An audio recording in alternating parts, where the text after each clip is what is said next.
and long-term consequences of the Sharpeville Massacre. The Sharpeville Massacre and Langa March were a definite turning point in the history of South Africa's apartheid regime. Within a week of the events of the 21st of March 1960, protests, marches, strikes, and uprisings were initiated across the country. The Sharpeville Massacre also gained international attention. Although the National Party attempted to influence media coverage of the events within South African borders, journalist reports were making their way to the Western world. This served as a catalyst for foreign countries to start rethinking their trade and political affiliations with South Africa. On the 30th of March 1960, 30,000 members of the Langa Township in the Western Cape gathered in protest.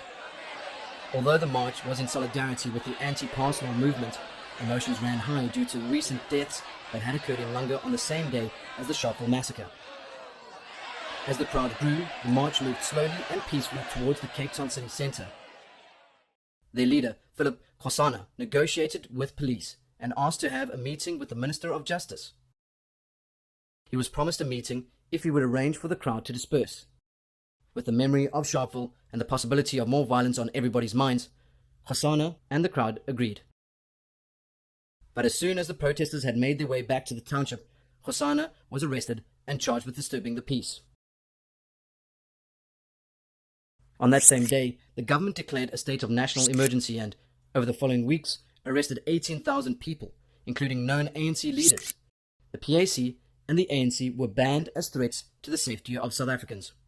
The deception of Philip Khosana, the loss of life at Sharpeville and Langa, the unfounded arrests and the government's aggressive policy towards the ANC and PAC caused a shift in strategy.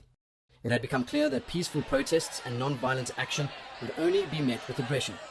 In line with recent events, the ANC and PAC went underground and added military wings to their movements.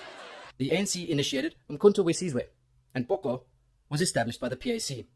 As for the apartheid government, foreign relations became strained. As fewer countries agreed to trade with South Africa, the country became more economically isolated. By 1961, South Africa left the Commonwealth of Nations. For the next 30 years, apartheid would hinder South Africa's involvement in world events due to sanctions. Need more help?